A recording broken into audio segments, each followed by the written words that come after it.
Praise the lord. ದೇವರ ಮಕ್ಕಳೇ, ಎಲ್ಲರೂ ದೇವರ ಕೃಪೆಯಿಂದ ಪ್ರತಿಯೊಬ್ಬರು ಚೆನ್ನಾಗಿದ್ದೀರಾ ಎಂದು ನಾನು ನಂಬುತ್ತೇನೆ. ಕಾರಣ ನಾವು ಸೇವಿಸುವ ದೇವರು ಜೀವವುಳ್ಳ ದೇವರು. ಆತನ ಕೃಪೆಯು ಶಾಶ್ವತವಾಗಿ ನಮ್ಮ ಹತ್ರ ಇದೆ. ಆತನ ದಯೆ ಸದಾ ನಮ್ಮ ಮೇಲೆ ಇದೆ. ಕರ್ತನ ನಾಮ ಮಹಿಮೆ ಹೊಂದಲಿ. ಈ ದಿನಕ್ಕಾಗಿ ತೆಗೆದುಕೊಂಡಂಥ ವಾಕ್ಯ ಯೋಹಾನ 2ನೇ ಅಧ್ಯಾಯ ತೆಗೆದುಕೊಂಡು ರೆಡಿಯಾಗಿರ್ರಿ. ಕರ್ತನ ನಾಮ ಮಹಿಮೆ ಪಡಿಸ್ಬಿಟ್ಟು ಆಮೇಲೆ ವಾಕ್ಯದ ಕಡೆಗೆ ಹೋಗೋಣ. Hallelujah, hallelujah. ಬನ್ನಿರಿ, ನಮ್ಮ ಆತ್ಮ ಪ್ರಾಣ ಶರೀರ ಆತನಿಗೆ ಮೀಸಲಾಗಿ ಸಮರ್ಪಿಸೋಣ. ಈ ಆತ್ಮ ಪ್ರಾಣ ಶರೀರಕ್ಕೆ ದೇವರು ನನ್ನ ದೇವರು ಯೇಸು ಸ್ವಾಮಿನೇ. ಅರ್ಥ ಆಯ್ತಾ? ನಾವು ಆತನಿಗೆ ಆಲಯವಾಗಿದ್ದೇವೆ. ಈ ಆಲಯದಲ್ಲಿ ಆತನು ವಾಸ ಮಾಡ್ತಾ ಇದ್ದಾರಲ್ವಾ? ಆತನ ನಾಮ ಮಹಿಮೆ ಪಡಿಸ್ಬಿಟ್ಟು ವಾಕ್ಯದ ಕಡೆಗೆ ಹೋಗೋಣ. ಬನ್ನಿ ದೇವರ ಮಕ್ಕಳೇ. Hallelujah, hallelujah, hallelujah. ಆರಾಧನೆ, ಆರಾಧನೆ, ಸ್ತುತಿ ಆರಾಧನೆ, ಆರಾಧನೆ, ಹಲ್ಲೆಲೂಯ. ಆರಾಧನೆ, ಆರಾಧನೆ, ಸ್ತುತಿ ಆರಾಧನೆ, ಆರಾಧನೆ, ಉದಯದಲ್ಲೂ ಸಂಜೆಯಲ್ಲೂ ಆರಾಧನೆ ಅಪ್ಪನಿಗೆ. ಉದಯದಲ್ಲೂ ಸಂಜೆಯಲ್ಲೂ ಆರಾಧನೆ ಅಪ್ಪನಿಗೆ.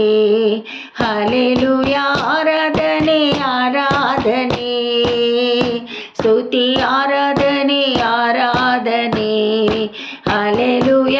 ಆರಾಧನೆ, ಆರಾಧನೆ, ಸ್ತುತಿ ಆರಾಧನೆ, ಆರಾಧನೆ. Thank you Jesus, thank you Lord, thank you Lord, thank you Lord. ನಿನ್ನ ನಾಮ ಮಹತ್ವ ಪಡಲಿ ಏಸಪ್ಪ. ಈಗೋ ಪರಿಶುದ್ಧಾತ್ಮನನ್ನು ಸ್ವಾಗತ ಮಾಡ್ತಾ ಇದ್ದೀನಿ ದೇವನೇ. ಪರಿಶುದ್ಧಾತ್ಮನು ತಾನೇ ಏಸಪ್ಪ 91ನೇ ಕೀರ್ತನೆ 11, 12 ದೇವದೂತನ ಕಾವಲಿನೊಂದಿಗೆ ಕುಟುಂಬಕ್ಕೂ ನೋಡುವವರೆಲ್ಲರಿಗೂ ಕಾವಲು ಕೊಟ್ಟು ಈ ಸೇವೆ ಮಾಡುವ ಈ ವಾಕ್ಯ ಪ್ರತಿಯೊಬ್ಬರಿಗೂ ಆಶೀರ್ವಾದವಾಗಿರಲಿ ದೇವನೇ. ಆಶೀರ್ವದಿಸು, ಅನುಗ್ರಹಿಸು. ಪರಿಶುದ್ಧಾತ್ಮ ನಡಲಿ. ಎಲ್ಲ ಮಹಿಮೆ ನಿಮ್ಮೊಬ್ಬನಿಗೆ ಸಲ್ಲಬೇಕಪ್ಪ, ನನ್ನ ಜೀವವುಳ್ಳ ತಂದೆ. Amen, amen. Praise the lord.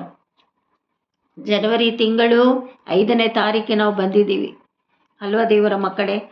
ನೋಡೋಣ ದೇವರು 5ನೇ ತಾರೀಕಿನಲ್ಲಿ ನಮಗೆ ಏನು ಮಾತಾಡ್ತಾ ಇದ್ದಾರೆ, ನಾವು ಯಾವ ರೀತಿ ಇರಬೇಕು ಅನ್ನೋದು ಇದರ ಪೀಠಿಕೆ ಏನೆಂದರೆ, ಯೇಸುಸ್ವಾಮಿ ಎಷ್ಟೋ ಅದ್ಭುತಗಳನ್ನು ಮಾಡಿದ್ರು ಅಲ್ವಾ ದೇವರ ಮಕ್ಕಳೇ? ಆ ಅದ್ಭುತಗಳ ಕಾರ್ಯಗಳನ್ನು ನಾವು ನೋಡೋಣ. ಆಲಯಕ್ಕೆ ನಾವು ಓಡೋಡಿ ಹೋಗ್ತೀವಿ. ಹಾಗಾದರೆ ಆಲಯ ಹೇಗಿರಬೇಕು ಎನ್ನುವುದನ್ನು ನೋಡೋಣ. ಮತ್ತೆ ಒಬ್ಬ ಪರಿಸಾಯನಿಗೆ ಪುನರ್ಜನ್ಮದ ಬಗ್ಗೆ ದೇವರು ವಿವರಿಸುವ ವಾಕ್ಯವನ್ನು ನಾವು ನೋಡೋಣ. ಹಲ್ಲೆಲೂಯ. ಬನ್ನಿರಿ, ಈ ವಾಕ್ಯ ನಮಗೂ ಪಾಠ ಹೇಳಿಕೊಡುವುದಾಗಿರಲಿ. ಪರಿಶುದ್ಧಾತ್ಮ ನಮ್ಮನ್ನು ಅಭಿಷೇಕದೊಂದಿಗೆ ಕೊಡುವಂಥ ಅಭಿಷೇಕದೊಂದಿಗೆ ನಾವು ಈ ವಾಕ್ಯವನ್ನು ಕೇಳಿಕೊಳ್ಳೋಣ. ಪರಿಶುದ್ಧಾತ್ಮನ ಅನ್ಯೋನ್ಯತೆ, ಪರಿಶುದ್ಧಾತ್ಮನ ಅಭಿಷೇಕ ಸಾನ್ನಿಧ್ಯ ನಾವೆಲ್ಲರೂ ಹೊಂದಿಕೊಂಡು ಆತನ ನಾಮ ಮಹಿಮೆ ಪಡತಕ್ಕಾಗೆ ನಾನು ಸೇವೆಯನ್ನು ಮಾಡಲು ನೀವು ಕೇಳಿಸಿಕೊಳ್ಳಲು ಆಯುಧಪಡಿಸಿ ನಮ್ಮೆಲ್ಲರನ್ನು ಒಪ್ಪಿಸಿಕೊಡೋಣ. Hallelujah, hallelujah. ಬನ್ನಿ ಓದಿಕೊಳ್ಳೋಣ. ನೋಡಿ, ಯೋಹಾನ 2ರಲ್ಲಿ 1ರಿಂದ 14ರವರೆಗೂ ಯೇಸುಸ್ವಾಮಿ ಏನು ಮಾಡಿದ್ರು ಅಂತ ಇಲ್ಲಿ ಕೊಟ್ಟಿದ್ದಾರೆ. ಅರ್ಥ ಆಯ್ತಾ ದೇವರ ಮಕ್ಕಳೇ? ಅಲ್ಲಿ ಗಲಿಲೆಯ ಕಾನಾ ಊರಿನಲ್ಲಿ ಒಂದು ಮದುವೆ ಆಗ್ತಾ ಇತ್ತು. ತನ್ನ ತಾಯಿ ಹೇಳ್ತಾ ಇದ್ದಾರೆ, ಮೇರಿಯಮ್ಮ, ಅವರು ಬಂದು ಇವರಿಗೆ ಇನ್ವೈಟ್ ಮಾಡ್ತಾ ಇದ್ದಾರೆ, ಅಂದರೆ ಮದುವೆಗೆ ಕರೀತಾ ಇದ್ದಾರೆ. ಆಗ ಎಲ್ಲರೂ, ತಾಯಿ, ಯೇಸುಸ್ವಾಮಿ, ಶಿಷ್ಯರು ಎಲ್ಲರೂ ಆ ಮದುವೆಗೆ ಹೋಗ್ತಾರೆ ದೇವರ ಮಕ್ಕಳೇ. ಅಲ್ಲಿ ಮದುವೆ ಎಲ್ಲ ಆದಮೇಲೆ ಔತಣ ಕೂಟಕ್ಕೆ ಕುಳಿತುಕೊಳ್ಳೋದುಂಟು. ಅವರು ಕುಳಿತುಕೊಳ್ಳುವಾಗ ದ್ರಾಕ್ಷಾರಸ ತೀರೋಗ್ಬಿಡುತ್ತೆ. ಆವಾಗ ಅವರ ತಾಯಿ ಓಡಿ ಬಂದು ಯೇಸುಸ್ವಾಮಿ ಹತ್ರ ಹೇಳ್ತಾ ಇದ್ದಾರೆ, ದ್ರಾಕ್ಷಾರಸ ತೀರೋಗ್ಬಿಟ್ಟಿದೆ, ನಿನ್ನಿಂದ ಏನಾದರೂ ಆಗುತ್ತದಾ ಅಂತ ಹೇಳುವಾಗ ಯೇಸುಸ್ವಾಮಿ ಇಲ್ಲಿ ಹೇಳ್ತಾ ಇದ್ದಾರೆ, ನನ್ನ ಅಮ್ಮ, ನನ್ನ ಗೊಡವೆ ನಿನಗೇಕೆ, ನನ್ನ ಸಮಯ ಇನ್ನೂ ಬಂದಿಲ್ಲ ಅಮ್ಮ ಅಂತ ವಿನಯವಾಗಿ ತನ್ನ ತಾಯಿ ಹತ್ರ ಯೇಸುಸ್ವಾಮಿ ಹೇಳ್ಕೊಳ್ಳೋದು ವಾಕ್ಯವನ್ನು ನಾವು ಓದ್ಬೋದು. ನೀವು ಓದ್ಕೊಳ್ಳಿ. 2:1ರಿಂದ 11ವರೆಗೂ ನಾನು ಹೇಳುವ ವಾಕ್ಯವೆಲ್ಲ ಬರೆದಿಟ್ಕೊಂಡು ನೀವು ಓದ್ಕೊಳ್ಬೇಕು. ಆಗ ತಾಯಿ ಏನು ಮಾಡ್ತಾರೆ, ಮೇರಿಯಮ್ಮ ಹೇಳಿದ ತಕ್ಷಣ ಬೇರೆಯವ್ರನ್ನ ಕರೆದು ಆತನು ಏನು ಹೇಳುತ್ತಾರೋ ಆತನ ಮಾತನ್ನು ಕೇಳ್ರಿ ಅಂತ ಹೇಳಿಬಿಟ್ಟು ಹೋಗ್ಬಿಡ್ತಾರೆ. ಯಾಕಂದರೆ ತನ್ನ ಮಗನ ಬಗ್ಗೆ ಮೇರಿಯಮ್ಮಗೆ ಗೊತ್ತು. ಯಾರ ಹತ್ರನೂ ಹಂಚಿಕೊಳ್ಳದೆ ಹೃದಯದಲ್ಲಿಯೇ ಇಟ್ಟುಕೊಂಡು ತನ್ನ ಮಗನಿಗೋಸ್ಕರ ಸದಾ ವೇದನೆ ಪಡುವ ತಾಯಿಯಾಗಿದ್ದಾರೆ. ಅರ್ಥ ಆಯ್ತಾ ದೇವರ ಮಕ್ಕಳೇ? ಹಾಗಾದರೆ ಯೇಸು ಸ್ವಾಮಿ ಏನು ಮಾಡ್ತಾರೆ, ಎಲ್ಲ ಔತಣ ಕೂಟದಲ್ಲಿ ಊಟ ಮಾಡ್ತಾ ಇರ್ತಾರೆ. ಹೋಗ್ಬಿಟ್ಟು ಒಳಗಡೆ ಹೋಗಿ ದೊಡ್ಡ ದೊಡ್ಡ ಪಾನೆಗಳಿರುತ್ತೆ, ಮಡಿಕೆಗಳ ಥರ ದೊಡ್ಡ ದೊಡ್ಡದು ಇರುತ್ತೆ. ಅದನ್ನೆಲ್ಲ ನೋಡಿಬಿಟ್ಟು ಇದನ್ನೆಲ್ಲ ನೀರು ತುಂಬಿಸಿ ಅಂತ ಅಲ್ಲಿರುವವರಿಗೆ ಹೇಳ್ತಾರೆ. ಯಾರೂ ಇದನ್ನು ನೋಡೋದಿಲ್ಲ. ಅದನ್ನು ಸರ್ವ್ ಮಾಡೋರು, ಅಲ್ಲಿ ಕೆಲಸ ಮಾಡೋರು ಮಾತ್ರ ಇದಕ್ಕೆ ಗೊತ್ತು ವಿಷಯ. ಯೇಸು ಸ್ವಾಮಿ ಮಡಿಕೆಗಳನ್ನೆಲ್ಲ ತುಂಬಿಸ್ರಿ ಅಂತ ಹೇಳ್ತಾರೆ. ಹೇಳುವಾಗ ಇವ್ರು ಹೋಗಿ ಮಡಿಕೆಗಳನ್ನು ತುಂಬಿಸ್ಬಿಟ್ಟು ಇವರು ಎಲ್ಲ ತಂದು ತುಂಬಿಸ್ತಾರೆ. ಅದು ಆಶ್ಚರ್ಯ, ಈ ನೀರನ್ನು ಹೆಂಗೆ ಕೊಡೋದು, ದ್ರಾಕ್ಷಾರಸ ಬದಲಾಗಿ ನೀರನ್ನು ಹೇಗೆ ಕೊಡೋದು ಅಂತ ಆ ವರ್ಕರ್ಸ್ಗಳು, ಆ ಕೆಲಸದವ್ರು ನೆನೆಸ್ಕೊಳ್ತಾರೆ. ಯೇಸು ಸ್ವಾಮಿ ಹೇಳ್ತಾರೆ, ನಂಬಿಕೆಯಿಂದ ನಿನ್ನ ಪಾತ್ರೆಯಲ್ಲಿ ಆ ನೀರನ್ನು ತೆಗೆದುಕೊಂಡು ಹೋಗಿ ಎಲ್ಲರಿಗೂ ಸರ್ವ್ ಮಾಡು, ಅಂದರೆ ದ್ರಾಕ್ಷಾರಸವನ್ನು ನೀರನ್ನು ಕೊಡು ಅಂತ ಹೇಳ್ತಾರೆ. ಅವಾಗೆಲ್ಲ ಏನು ಮಾಡ್ತಾರೆ, ನೀರಿನಲ್ಲಿ ನೀರನ್ನು ತಗೊಂಡು ಹೋಗ್ತಾರೆ. ಮೊದಲಾಗಿ ಆ ಔತಣಕೂಟಕ್ಕೆ ಬಂದಂಥ ಒಬ್ಬನಿಗೆ, ಯಾರದು ಅಂದರೆ ನೋಡಿ, ಅಲ್ಲಿ ತಗೊಂಡು ಬಂದಾಗ ಕೆಲಸದವರಿಗೆ ಹೊತ್ತು ಮತ್ತಾರಿಗೂ ಅದು ಗೊತ್ತಿರಲಿಲ್ಲ. ಮೊದಲಿಂಗನು ಒಬ್ಬನಿಗೆ ಮಾತ್ರ ಫಸ್ಟಿಂಗ್ ಮೇಯ್ನು ಆ ಮದುವೆಯಲ್ಲಿ ಇದ್ದಂಥ ಒಂದು ದೊಡ್ಡ ಮನುಷ್ಯನಿಗೆ ಉಯ್ತಾರೆ.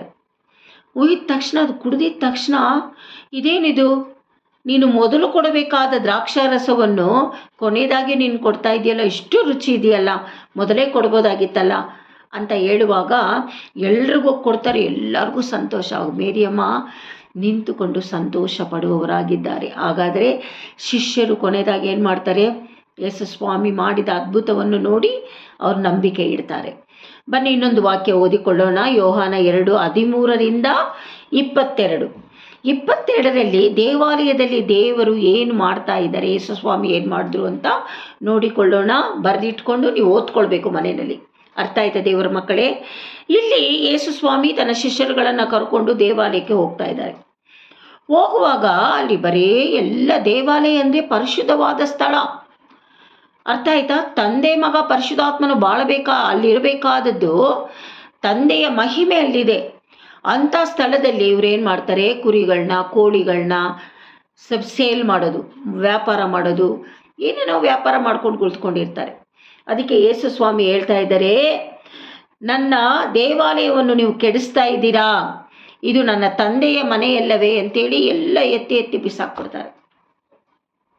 ಬಿಸಾಕಿದಾಗ ನನ್ನ ತಂದೆಯ ಮನೆಯನ್ನು ಸಂತೆ ಮಾಡಿಬಿಟ್ರಲ್ಲ, ನೀವು ಮಾರ್ಕೆಟ್ ಮಾಡಿದ್ದೀರಲ್ಲ ಅಂತ ಹೇಳ್ಬಿಟ್ಟು, ನಿನ್ನ ಅಭಿಲಾಷ ಮಾನವು ಬೆಂಕಿಯಂತೆ ನನ್ನನ್ನು ದಹಿಸುತ್ತದೆ ಎಂದು ಬರೆದ ಮಾತು ಶಿಷ್ಯರ ನೆನಪಿಗೆ ಬರ್ತದೆ. ಸತ್ಯವೇದ ವಾಕ್ಯದಲ್ಲಿ ಆ ವಾಕ್ಯ ಇದೆ. ಅದುವರೆಗೂ ಕಣ್ಣು ಮುಚ್ಕೊಂಡಿತ್ತು, ಮನಸ್ಸು ಮುಚ್ಕೊಂಡಿತ್ತು ಶಿಷ್ಯರುಗಳಿಗೆ. ಯಾವಾಗ ಯೇಸು ಸ್ವಾಮಿ ನನ್ನ ತಂದೆಯ ಆಲಯ ನೀವು ಸಂತೆ ಮಾಡಿಬಿಟ್ರಲ್ಲ ಅಂತ ಹೇಳುವಾಗ ಅವಾಗ ಶಿಷ್ಯರುಗಳಿಗೆ ಅದು ಓಪನ್ ಆಗುತ್ತದೆ. ಅವ್ರು ತಿಳ್ಕೊಳ್ತಾರೆ, ಅಯ್ಯೋ ಇದು ವಾಕ್ಯದಲ್ಲಿ ಇದೆಯಲ್ಲ, ಏನಂತ ಇದೆ, ನಿನ್ನ ಆಲಯಾಭಿಮಾನವು ಬೆಂಕಿಯಂತೆ ನನ್ನನ್ನು ದಹಿಸುತ್ತದೆ ಎನ್ನುವ ಬರೆದಿರುವ ವಾಕ್ಯ ಅವರಿಗೆ ನೆನಪು ಬರುತ್ತದೆ. ಹಾಗಾದರೆ ನೋಡಿ, ಇದೆಲ್ಲ ಕೆಡವಿ ಬಿಟ್ಟಾಗ ಆ ಪರಿಸಾಯರು ಬಂದ್ಬಿಟ್ಟು ನೀನೇನು ಈ ಥರ ಮಾಡ್ತೀಯ ಹಂಗೆ ಹೆಂಗೆ ಅಂತ ಅವರಿಗೆ ಕ್ವಶನ್ ಮಾಡ್ತಾ ಇದ್ದಾರೆ. ಯಾರಿಗೆ? ಯೇಸು ಸ್ವಾಮಿಗೆ. ಆಗ ಯೇಸು ಸ್ವಾಮಿ ಏನು ಹೇಳ್ತಾ ಇದ್ದಾರೆ, ಸೂಚಕ ಕಾರ್ಯಗಳನ್ನೆಲ್ಲ ನೀನು ತೋರಿಸ್ತಾ ಇದೆಯಲ್ಲ ಅಂತ ಪರಿಸಾಯರು ಹೇಳುವಾಗ ಯೇಸು ಸ್ವಾಮಿ ಹೇಳ್ತಾರೆ, ಈ ದೇವಾಲಯವನ್ನು ಕೆಡವಿರಿ, ಹೊಡಿರಿ, ನಾನು 3 ದಿನದಲ್ಲಿ ಅದನ್ನು ಎಬ್ಬಿಸ್ತೀನಿ ಅಂತ ಯೇಸು ಸ್ವಾಮಿ ಹೇಳ್ತಾರೆ. ಯೇಸು ಸ್ವಾಮಿ ಹೇಳ್ತಾ ಇರೋದು ನಮ್ಮ ಆತ್ಮದ ದೇವಾಲಯ, ಬಿದ್ದೋಗಿರೋರನ್ನು ಎಬ್ಬರಿಸಿ ಮತ್ತೆ ನಿಲ್ಲಿಸ್ತೀನಿ ಅಂತ. ಅರ್ಥ ಆಯ್ತಾ ದೇವರ ಮಕ್ಕಳೇ? ಆದರೆ ಪರಿಸಾಯರಿಗೆ ಜ್ಞಾನ ಇಲ್ಲ. ನಾವು ಇಷ್ಟೋ ವರ್ಷಗಳಿಂದ 46 ವರ್ಷಗಳಿಂದ ಕಟ್ಟಿದ ದೇವಾಲಯ ನೀನು 3 ದಿವಸದಲ್ಲಿ ಕಟ್ಟಿಬಿಡ್ತೀಯಾ ಅಂತ ಪರಿಸಾಯರು ಹೇಳ್ತಾರೆ. ಅವಾಗ ಹೇಳುವಾಗ ದೇವರು ಹೇಳಿದ ತನ್ನ ದೇಹವೆಂಬುದು ಅವರಿಗೆ ಅರ್ಥ ಆಗಲಿಲ್ಲ, ಅರಿವಿಗೆ ಬರಲಿಲ್ಲ. ಆವಾಗ ಏನು ಮಾಡ್ತಾರೆ, ಶಿಷ್ಯರಿಗೆ ನೆನಪು ಬರ್ತಾ ಇದೆ, ಶಾಸ್ತ್ರದಲ್ಲಿ ಬರೆದಿದೆ ಇದು ಅಂತ. ಅರ್ಥ ಆಯ್ತಾ ದೇವರ ಮಕ್ಕಳೇ? ಆವಾಗೂ ಶಿಷ್ಯರುಗಳು ನಂಬ್ತಾ ಇದ್ದಾರೆ. ನಂಬಿಕೆನ ನಾವು ಬೆಳೆಸಬೇಕು. ಅರ್ಥ ಆಯ್ತಾ ದೇವರ ಮಕ್ಕಳೇ? ಅದೇ ಇನ್ನೊಂದು ವಾಕ್ಯ ಓದಿಕೊಳ್ಳೋಣ. ಯೋಹಾನ ಅದೇ 2ರಲ್ಲಿ 23 ವಾಕ್ಯಗಳನ್ನು ಓದಿಕೊಳ್ಳೋಣ. ಇಲ್ಲಿ ಒಬ್ಬ ಶಾಸ್ತ್ರಿ ಪುನರ್ಜನ್ಮ ಹೇಗೆ ಆಗುತ್ತದೆ ಅಂತ ಯೇಸು ಸ್ವಾಮಿ ಹೇಳ್ತಾ ಇದ್ದಾರೆ. ಆ ಶಾಸ್ತ್ರಿ ಒಬ್ಬ ಪಸ್ಕ ಹಬ್ಬದ ದಿನದಲ್ಲಿ ಯೇಸು ಸ್ವಾಮಿಯನ್ನು ನೋಡುವುದಕ್ಕೆ ಬಂದಾಗ ಮಾತನಾಡುತ್ತಿರುವಾಗ ಯೇಸು ಸ್ವಾಮಿ ಹೇಳ್ತಾರೆ, ನೀನು ಹುಟ್ಟಬೇಕು, ಮತ್ತೆ ನೀನು ಹುಟ್ಟಿ ದೇವರಿಗೆ ಮಹಿಮೆ ಪಡಿಸ್ಬೇಕು ಅಂತ ಹೇಳುವಾಗ, ತಂದೆ ತಾಯಿ ಹೊಟ್ಟೆಯಲ್ಲಿ ಹುಟ್ಟಿ ಮತ್ತೆ ಹೇಗೆ ಹುಟ್ಟಕ್ಕೆ ಸಾಧ್ಯ ಇಷ್ಟು ದೊಡ್ಡವರಾದ್ಮೇಲೆ ಅಂತ ಕೇಳುವಾಗ, ನಾನು ಅದೆಲ್ಲ ಹೇಳ್ತಾ ಇರೋದು ನೀರಿನಲ್ಲಿಯೂ ಅಲ್ಲಿ ವಾಕ್ಯದಲ್ಲಿ ಏನು ಕೊಟ್ಟಿದೆ, ಆತನ ಹೆಸರಿನಲ್ಲಿ ನಂಬಿಕೆ ಇಟ್ಟವರು ರಕ್ಷಣೆ ಹೊಂದುತ್ತಾರೆ ಎಂದು ಇಲ್ಲಿ ವಾಕ್ಯ ಹೇಳುತ್ತದೆ. ಅಂದರೆ ಯೇಸು ಸ್ವಾಮಿ ಆ ರೀತಿ ಹೇಳ್ತಾ ಇದ್ದಾರೆ. ಅರ್ಥ ಆಯ್ತಾ ದೇವರ ಮಕ್ಕಳೇ? ಹಾಗಾದರೆ ನಾವು ಯಾವ ರೀತಿಯಲ್ಲಿ ಹುಟ್ಟಬೇಕು? ಈ ದಿನ ಯಾರ್ಯಾರು ಯೇಸು ಸ್ವಾಮಿನ ನಂಬಿ ದೀಕ್ಷಾ ಸ್ಥಾನದೇ ಹೊಂದದೇ ಇದ್ದಿರೋ ಅವರು ಸರಿಯಾಗಿ ಕೇಳಿಸ್ಕೊಳ್ಬೇಕು. ಯೇಸು ಸ್ವಾಮಿ ಬರೋಣ ಹತ್ತಿರವಾಯಿತು. ನಾವು ನಂಬಿಕೆ ಇಟ್ಟು ದೀಕ್ಷಾ ಸ್ಥಾನ ಆಲಯಗಳಲ್ಲಿ ತೆಗೆದುಕೊಳ್ಳಬೇಕು. ಅರ್ಥ ಆಯ್ತಾ ದೇವರ ಮಕ್ಕಳೇ? ಅರ್ಥ ಆಯ್ತಾ? ದೇವರ ಮಕ್ಕಳು ಕಾಣುವವರಾಗಿದ್ದರೆ ನಾವು ಮೊದಲು ಏನು ಕಲ್ತಿದ್ದೇವೆ? ದೇವರು ಮಾಡಿದ ಅದ್ಭುತಗಳು. ಕಾನಾನ್ ದೇಶವು ಗಲಿಲೆಯ ಕಾನಾ ಊರಿನಲ್ಲಿ ಮದುವೆಯ ಔತಣದಲ್ಲಿ ಮಾಡಿದಂಥ ಅದ್ಭುತ. 2ನೇದಾಗಿ ದೇವಾಲಯದಲ್ಲಿ ವ್ಯಾಪಾರವನ್ನು ಖಂಡಿಸಿದ್ದು. ಅರ್ಥ ಆಯ್ತಾ ದೇವರ ಮಕ್ಕಳೇ? 3ನೇದಾಗಿ ನಾವೇನು ಕಲ್ತ್ಕೊಂಡ್ವಿ? ಶಾಸ್ತ್ರಿಗೆ ಪುನರ್ಜನ್ಮ ಯಾವ ರೀತಿ ಆಗ್ತದೆ ಅಂತ ಮಾತಾಡ್ತಾ ಇರೋದು. ನಾವಿಲ್ಲಿ ಏನು ಕಲ್ತ್ಕೊಳ್ತಾ ಇದ್ದೀವಿ? ಅದ್ಭುತ ಕಾರ್ಯಗಳನ್ನು ಯೇಸು ಸ್ವಾಮಿ 2000 ವರ್ಷಗಳ ಹಿಂದೆ ಮಾಡ್ತಾ ಇದ್ರು. ಅದ್ಭುತಗಳ ಹಿಂದೆ ಓಡಬೇಕೇ? ಹಾಗಾದರೆ ನಾವು ಆಲಯದಲ್ಲಿ ವ್ಯಾಪಾರ ಮಾಡೋದು ತಪ್ಪಲ್ಲವಾ? ಪುನರ್ಜನ್ಮದಲ್ಲಿ ನಾವು ಹೇಗಿರಬೇಕು? ಪುನರ್ಜನ್ಮ ಆಗಬೇಕಂದ್ರೆ ನಾವು ರಕ್ಷಣೆ ಹೊಂದಬೇಕು. ಯೇಸು ಸ್ವಾಮಿನ ನಂಬಿ ಬರುವವರಿಗೆ ರಕ್ಷಣೆ ಉಂಟಾಗುತ್ತದೆ. ದೀಕ್ಷಾ ಸ್ಥಾನ ತೆಗೆದುಕೊಳ್ಳಬೇಕು. ಹಾಗಾದರೆ ದೇವರ ಮಕ್ಕಳೇ, ಅದ್ಭುತಗಳ ಹಿಂದೆ ನಾವು ಹೋಗಬಾರ್ದು. ಯೇಸು ಸ್ವಾಮಿ ಅವಾಗ ಮಾಡಿದ್ರು ಅದ್ಭುತ. ಈಗ ನಾವು ಕೊನೆ ಕಾಲದಲ್ಲಿದ್ದೀವಿ. ಅದ್ಭುತ ಮಾಡಬೇಕು. ಆಲಯದಲ್ಲಿ ಎಲ್ಲ ಅದ್ಭುತಗಳು ನಡಿಬೇಕು. ಕಣ್ಣು ಕಾಣದೇ ಇದ್ದವರಿಗೆ ಕಣ್ಣು ಕಾಣಬೇಕು. ದೆವ್ವಗಳನ್ನು ಬಿಡಿಸಬೇಕು. ಅಭಿಷೇಕ ಹೊಂದಿಕೊಳ್ಳಲು ಪ್ರಾರ್ಥನೆ ಮಾಡಬೇಕು. ಇದೆಲ್ಲ ನಡಿಬೇಕು ದೇವರ ಮಕ್ಕಳೇ. ಅರ್ಥ ಆಯ್ತಾ? ಸೈತಾನನ್ನು ಖಂಡಿಸಿ ಓಡಿಸ್ಬೇಕು ಅವನ್ನ. ಅರ್ಥ ಆಯ್ತಾ ದೇವರ ಮಕ್ಕಳೇ? ಇದನ್ನೆಲ್ಲ ನಾವು ಇವಾಗ ಕಲಿತುಕೊಂಡಿದ್ದೇವೆ. ಹಾಗಾದರೆ ನಾವು ದೇವಾಲಯಕ್ಕೆ ಯಾವ ರೀತಿ ಹೋಗಬೇಕು? ಭಯಭಕ್ತಿಯಿಂದ ನಮ್ಮ ಶರೀರ, ಆತ್ಮ, ಪ್ರಾಣ ಆತನಿಗೆ ಮೀಸಲಾಗಿ ಸಮರ್ಪಿಸಿ ಅರಿಕೆ ಮಾಡಿ ನಾವು ಆಲಯಕ್ಕೆ ನಾವು ಸರಿಯಾಗಿ ಹೋಗ್ತಾ ಇದ್ದೀವ? ನಮ್ಮ ನಡೆನುಡಿ ಸರಿ ಇದೆಯಾ?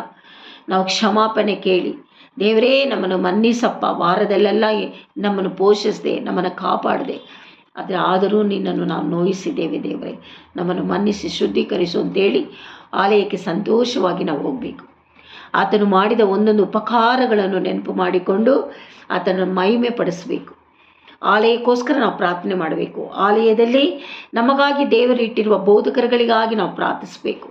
ನಮ್ಮ ಬೋಧಕರ ಮೂಲಕವಾಗಿ ನಮ್ಮ ಪರಿಶುದ್ಧಾತ್ಮನು ಯಾವ ರೀತಿ ಆಲಯದಲ್ಲಿ ಎಲ್ಲರೂ ನಡೆಸ್ತಾರೆ ಎನ್ನುವುದು ತುಂಬ ಮುಖ್ಯ. ಅದು ಹೊಂದಿಕೊಳ್ಳಲು ನಾವು ಹೋಗಬೇಕು ದೇವರ ಮಕ್ಕಳೇ. ಅರ್ಥ ಆಯ್ತಾ? ಈ ವಾಕ್ಯಗಳು ನಿಮ್ಮನ್ನು ಆಶೀರ್ವದಿಸಲಿ.